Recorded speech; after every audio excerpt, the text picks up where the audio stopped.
Hi,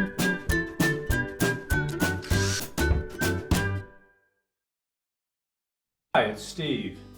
Today we'd like to show you how to change the timer knob assembly on your washer. It's a really easy job. Let me show you how we do it.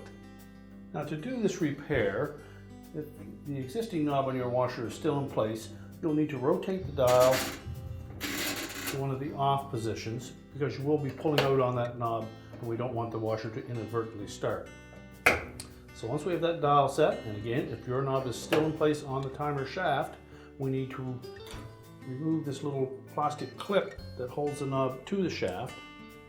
If you have a really thin pair of needle nose pliers, you can reach in from the side and pull that out.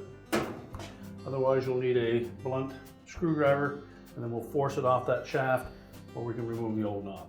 So to remove that clip on the timer knob, we'll just rotate it so that the forked end of it is pointing up, or so that you have access to it. Take a blunt flat blade screwdriver and then try to push that clip away from the shaft, as far down onto that as you can push it on either side.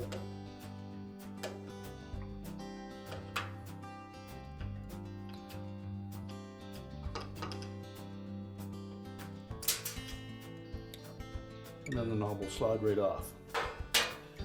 Now to install the new one, you just make sure that that clip is fully inserted onto the hub of that knob, and there's enough flex in it that if we push it onto the timer shaft, it's tapered and it will slide right all over, and the clip will lock into that groove on the timer shaft.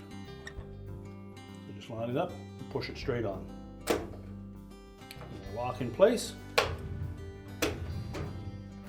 And just check to make sure that valve engages. And your repair is complete.